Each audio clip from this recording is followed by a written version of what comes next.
علیکم ورحمۃ اللہ وبرکاتہ نحمدہ ونصلی ونسلم علی رسولہ الکریم وعلی آلہ واصحابہ اجمعین اما بعد۔ درس سیرت کا 6واں دن ہے۔ آج خاص طور پر ہمارے پیارے آقا صلی اللہ علیہ وسلم کی مکی زندگی پر نظر ڈالنا ہے، تفصیلی واقعات نہیں، سرسری نظر، جس سے ہم کو پوری طرح سمجھ میں آئے کہ کیا ہوا، کیسے ہوا، مشکلات کیا تھی، آسانیاں کیا تھی، ایک نقشہ کھنچ جائے ہمارے ذہن میں۔ اسلام کی شروعات کیسے ہوئی اور مدینہ منورہ ہجرت تک کن مرحلوں سے اسلام اور مسلمان گزرے، اس میں ہم کو کیا دیکھنا ہے۔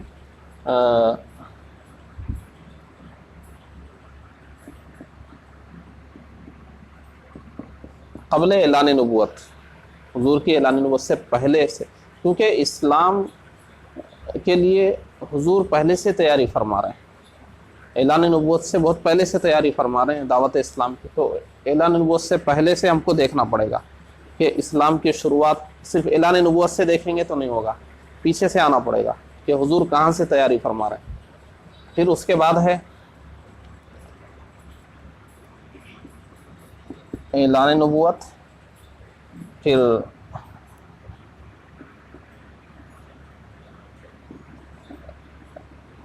دعوت اسلام کے 3 دور، اس کے بعد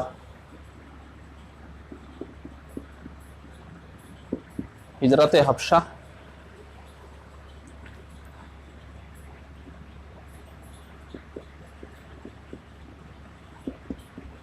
مسلمانوں کی مضبوطی، تھوڑا کب مضبوط ہوئے مسلمانوں کی مضبوط رکھنا ہے،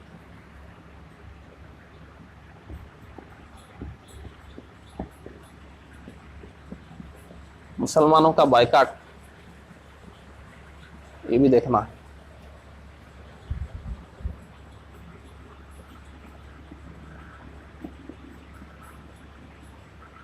مکہ کے باہر اسلام، یہ سرسری طور پہ ہم کو سمجھنا ہے ایک کے بعد ایک۔ یہ پورا مکی دور کے اہم مرحلے ہیں، ان کو ایک دوسرے کے تعلق کے ساتھ سمجھنا ہے۔ دیکھیے، قبل اعلان نبوت، اگر آپ اب وہ بچپن سے نہ آئیں، جوانی سے آئیں، اور جوانی میں بھی آپ 25 سال کی عمر سے آئیں، یعنی ہمارے پیارے آقا صلی اللہ علیہ وآلہ وسلم کی عمر مبارک 25 سال ہو گئی ہے جوانی، تو ظاہر سی بات ہے کہ دنیا کسی کی بات بعد میں قبول کرتی ہے، پہلے ان کی شخصیت قابل قبول ہونا چاہیے۔ بات بولنے والا کیسا ہے یہ دیکھتی ہے دنیا، صرف بات کتنی اچھی نہیں دیکھتی، بولنے والا بھی کتنا اچھا ہے۔ تو اب حضور کو جو بھی دیکھ رہے ہیں، چلیے بچپن کو تو لوگ اتنی گہرائی سے نہیں لیتے، حالانکہ حضور کا بچپن بھی نرالا ہے، لیکن وہ خاندان والے دیکھ رہے ہیں، گھر کے لوگ دیکھ رہے ہیں، بہت قریبی تعلق رکھنے والے دیکھ رہے ہیں، لیکن پورا معاشرہ جو دیکھتا ہے وہ جوانی سے ہی دیکھتا ہے۔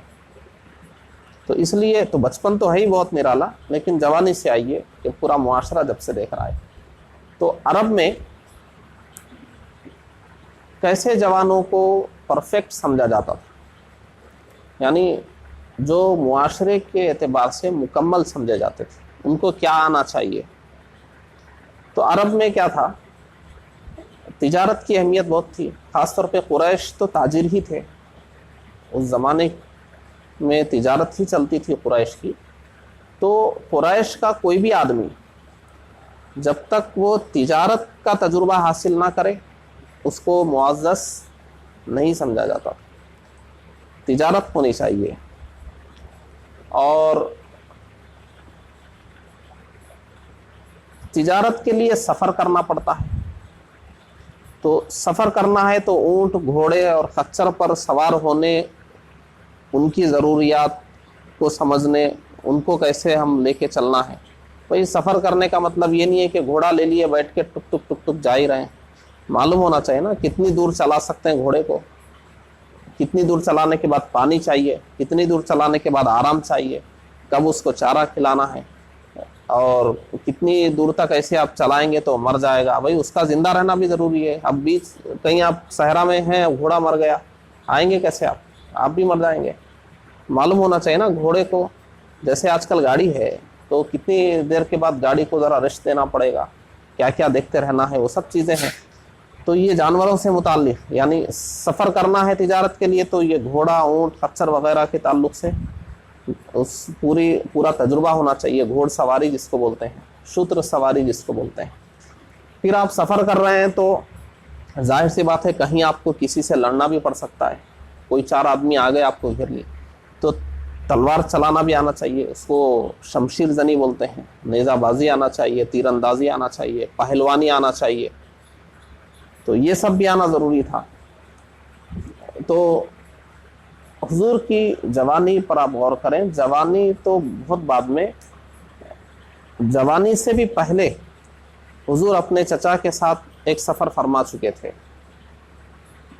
اور جوانی میں تو باضابطہ پھر آپ نے تجارت کا سفر شروع فرمایا.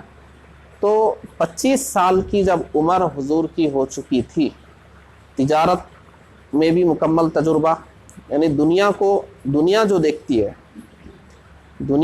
دیکھتی ہے وہ میں کر رہا ہوں. ورنہ حضور کو کیا کیا علم پہلے سے ہے، اور وہ ایک الگ بات ہے وہ عقیدے کے اعتبار سے. لیکن یہاں دنیا کی نظر میں ہم سمجھا رہے ہیں.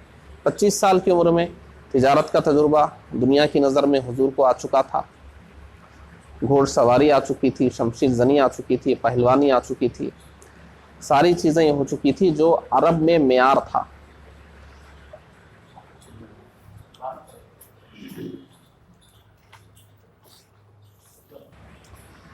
عرب کا جو معیار شرافت تھا وہ سب حضور حاصل کر چکے تھے. ایک یہ ہوا. دوسرا، حضور کے اپنے ذاتی اخلاق. حضور کے ذاتی اخلاق بھی کیسے تھے؟ وہ اگر صحیح معنی میں سمجھنا ہے تو مکہ کے لوگوں کے اخلاق سمجھنا پڑے گا. وہاں جھوٹ چل رہا تھا، دھوکے بازی چل رہی تھی، ظلم چل رہا تھا.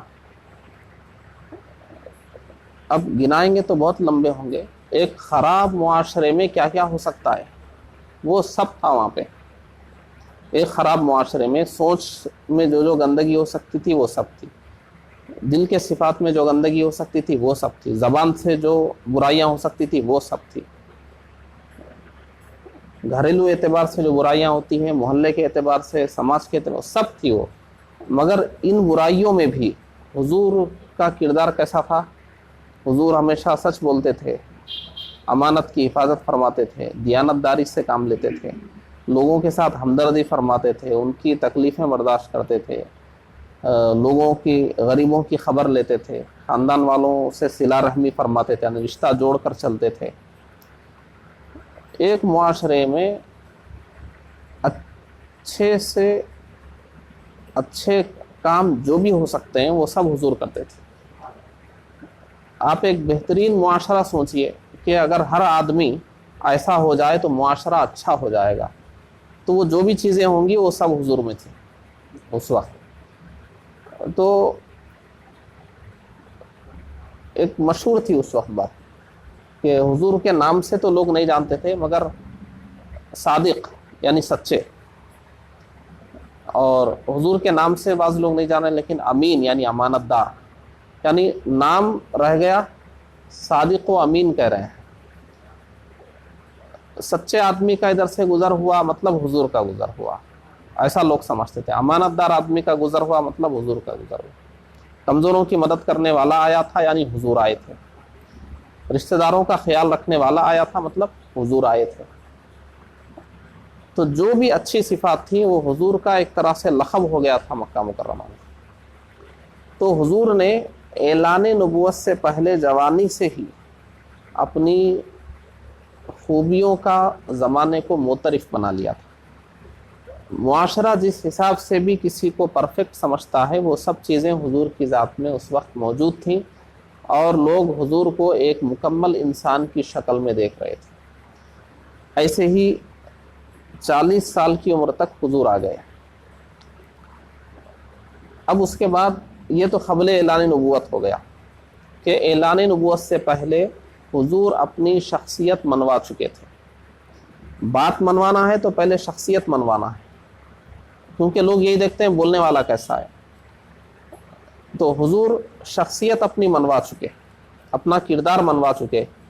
اس کے بعد 40واں سال جب حضور کی زندگی کا آیا تو پھر حدیث ہے کہ اللہ نے خلوت پسندی، یعنی تنہا رہنے کی محبت حضور کے دل میں ڈال دی.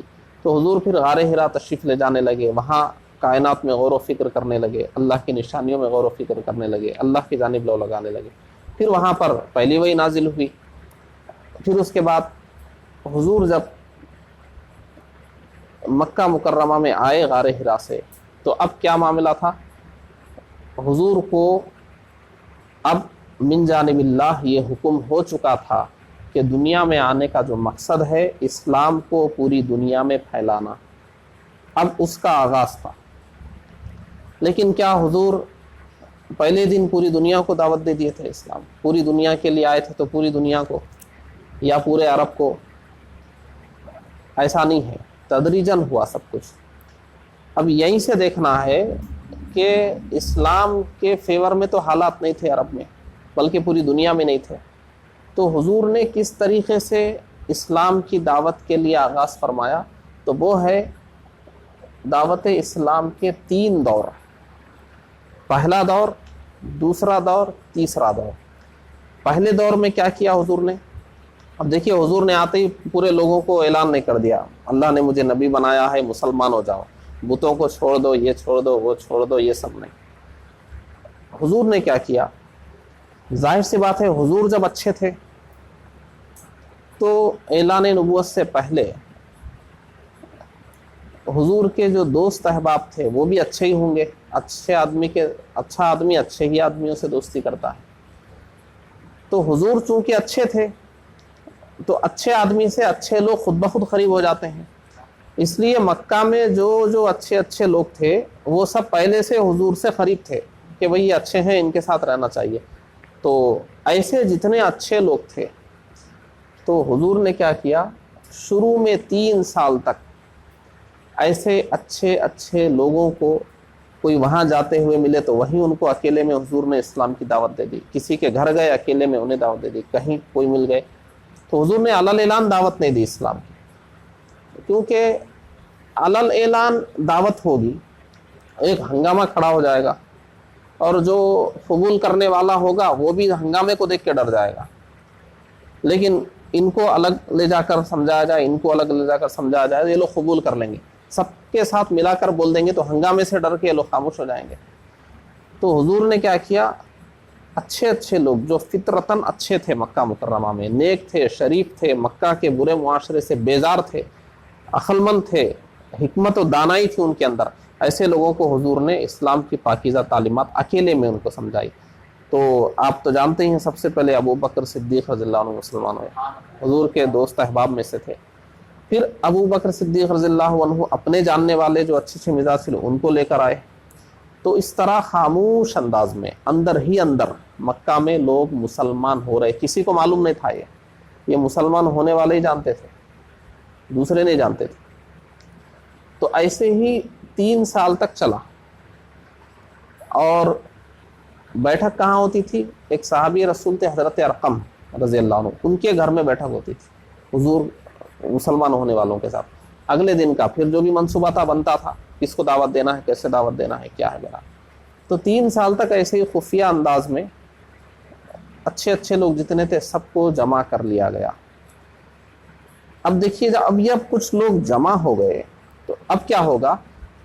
اب جب اسلام کی دعوت پیش کی جائے گی تو ظاہر سی بات ہے لوگ ہنگامہ کریں گے. تو لوگ ہنگامہ کریں گے تو ادھر بھی تو ایک ٹیم تیار ہے اس ہنگامے کا جواب دینے کے لیے، اور آنے والا اتنوں کو دیکھ کے آ تو سکتا ہے نا، ادھر بھی تو اتنے لوگ ہیں، تو ایک گروپ ہونا چاہیے نا پہلے سے. تو حضور نے علل اعلان دعوت دینے سے پہلے 3 سال خفیہ دعوت کے ذریعے اس طرح عقل مند شریف قسم کے لوگ، ظاہر سی بات ہے وہ جو شروع میں جمع ہوئے تھے معمولی نہیں تھے، وہ ان کو بھی لوگ اچھا ہی سمجھتے تھے کیونکہ وہ بھی اچھے تھے، ان کی بھی اپنی ایک عزت تھی معاشرے میں، ان کے بھی اپنے دوست احباب تھے، خاندان کے لوگ تھے. تو ظاہر سی بات ہے اتنے لوگ جمع ہو گئے ہیں تو حضور پہلے ہی اعلان کرتے، حضور اکیلے ہوتے پھر ہنگامے ہوتے تو کیا بات ہوتی، اور اب حضور اعلان کر رہے ہیں ہنگامے ہو رہے ہیں، تو ایک ہنگاموں کا مقابلہ کرنے کے لیے ایک ٹیم موجود ہے، تو دونوں میں کتنا فرق ہے۔ تو 3 سال تک خفیہ دعوت کے بعد کیا ہوا، حضور نے دوسری مرتبہ وحی نازل ہوئی کہ اب اپنے خاندان والوں کو کھلم کھلا دعوت دیجیے۔ وہ دوسرا دور تھا، حضور نے اپنے خاندان کے لوگوں کو جمع فرمایا، ایک اونچے مقام پر کھڑے ہو کر خاندان والوں کو بلایا اور ان میں علل اعلان اسلام کی دعوت دی۔ یہ دوسرا دور۔ تیسرے میں پورے عرب کو حضور نے علل اعلان دعوت دے دی۔ جب سب کو معلوم ہو گیا کہ انہوں نے نبوت کا دعویٰ کیا ہے، اپنے آپ کو نبی بتا رہے ہیں، باپ دادا سے جو بتوں کی پرستش چلی آ رہے اس کے خلاف یہ دعوت دے رہے ہیں، اور ہم جو باپ دادا سے جس مذہب پہ چلے آ رہے ہیں اس کو غلط بتا رہے ہیں اور ایک نیا مذہب شروع کر رہے ہیں، تو مکہ مکرمہ میں ایک ہنگامہ شروع ہو گیا۔ ظاہر سی بات ہے وہاں سردار پہلے سے بنے ہوئے تھے، قریش کا نظام حکومت چل رہا تھا تو عہدے بٹے ہوئے تھے، ایک پورا سسٹم چل رہا تھا نا وہاں پہ، اس پورے سسٹم سے ٹکر تھی اسلام کی، تو وہ پورا سسٹم اڑ گیا۔ اس میں جتنے عہدیدار تھے، جتنے سردار تھے، جو بھی کارکنان تھے، اب ان سب نے یہ سمجھا کہ ہمارے پورے سسٹم کے خلاف یہ حملہ ہے، تو ہم کو سسٹم بچانا ہے تو پورے مل کر اس چیز کو ختم کرنا ہے۔ تو شروع میں ان کا گمان یہ تھا کہ ان کے اندر خوبی کیا ہے، یہ بات کرتے ہیں تو ان کی بات سن کے آدمی متاثر ہو جاتا ہے، تو لوگ ان کو عزت کی نظر سے دیکھتے ہیں، تو کچھ ایسی باتیں مشہور کی جائیں کہ لوگ جن پر ان کی باتوں کا اثر ہوا ہے وہ بھی ختم ہونا چاہیے، نیا آدمی بھی ان کے باتوں کے اثر میں نہیں آنا چاہیے، یعنی حضور کے۔ تو انہوں نے کیا کیا، 3-4 چیزیں مشہور کر دی حضور کے بارے میں مکہ کے لوگوں نے، کہ وہ ان کو ذرا معاذ اللہ ذہنی خلل ہے، یعنی مجنون ہے۔ اب دیکھیے کوئی آدمی ہے جس کی باتیں آپ کو بہت اچھی لگی، آپ متاثر ہو گئے، سائڈ سے کوئی آپ کو آ کر بول دیا ان کو ذرا پرابلم ہے، تو آپ کو کیا، ارے ایسا ہے کیا، آپ ڈسٹرب ہو جائیں گے۔ یہی کیا گیا حضور کے بارے میں کہ لوگ ان کے پاس نہیں جائیں گے تو مسلمان نہیں ہوں گے، لہٰذا مجنون کہو ان کو، نہیں وہ تو مجنون ہے معاذ اللہ، دیوانے ہیں، دماغی خلل ہے معاذ اللہ، یہ الزام۔ دوسرا کیا لگا گیا، کاہن ہے، اور کاہن مطلب جیسے آج کے حساب سے آپ یہ سمجھ لیجیے وہ جو جادو کرنے والے اور جو وہ جھوٹے قسم کے جو عاملین ہوتے ہیں جن کو دیکھ کے ہی لوگوں کو ڈر لگتا ہے، معلوم نہیں کیا کر دیں گے، ابھی سمجھ میں آیا کوئی بات نہیں، خلاف ہو گئے تو ہمارا گھر برباد کر دیں گے، کیا کر دیں گے نہیں معلوم، ایک ڈر سا رہتا ہے، جادوگروں سے ایک ڈر سا لگا ہوا رہتا ہے۔ یہ بھی انہوں نے مشہور کیا، کاہن ہے۔ کچھ لوگوں نے مشہور نہیں، شاعر ہیں، شاعر ہیں یعنی شاعروں میں بولنے کا مادہ بہت ہوتا ہے، یعنی وہ یہ بولنا چاہ رہے تھے کہ غلط باتوں کو بھی صحیح بنا کے پیش کرنے کی ہیبٹ ہے، ان کی بات سنیں گے تو صحیح لگے گی، ان سے بچ جائیں گے تو صحیح رہیں گے۔ تو مجنون کہا گیا، کاہن کہا گیا، ساحر کہا گیا، بہرحال یہ سب پروپیگنڈا اڑایا گیا حضور کی شبیہ خراب کرنے کے لیے، مگر لوگ آتے تھے اور حضور کی بات سنتے تھے، مسلمان ہوتے جاتے تھے۔ اس کے بعد کیا ہوا، انہوں نے سوچا کہ ایسا نہیں، اب ہمارے روکنے سے تو لوگ رک نہیں رہے ہیں، جا رہے ہیں، بات سن رہے ہیں، مسلمان ہو رہے ہیں، جو مسلمان ہو رہا ہے اسی کو سبق سکھایا جائے، اس کو دیکھ کے دوسرے آنے والے نہ آئیں۔ جہاں مسلمان نظر آیا مارنے پیٹنے لگ گئے، آج کی زبان میں کہیے لنچنگ، کوئی مسلمان کہیں مل گیا سارے مل کر اس کے اوپر حملہ ہوا۔ تو مکہ میں یہی ہو رہا تھا، ادھر سے کوئی مسلمان گزرا، معلوم ہو گیا اچھا یہ مسلمان ہو گیا ہے، بچوں کو بچوں کو پیچھے لگا دیا گیا، پکڑ لیا گیا اور خوب کوڑوں سے مارا گیا۔ اور وہ عرب کی گرمی آپ جانتے ہیں، ایک تو پیٹھ پر کوڑے برسائے جائیں، کوڑا کتنا خطرناک ہوتا ہے، کوڑے کا ایک مار کھائیں گے کئی منٹوں تک بے چین ہو جائیں گے اور کئی دنوں تک اس کی جلن نہیں جائے گی، تو کوڑے برسا کر چمڑی ادھیڑ دیے۔ اس کے بعد وہ عرب کی دوپہر کی دھوپ اور اس میں وہ ریت ہے، ریت کا مطلب چھوٹے چھوٹے پتھر، کتنے گرم ہوں گے آپ اندازہ کیجئے۔ آپ یہاں گرمی دوپہر کی دھوپ میں بغیر چپل کے روڈ پہ چلیے، دیکھیے کتنے قدم چل سکتے ہیں آپ، نہیں چل سکتے، 4 قدم نہیں چل سکتے،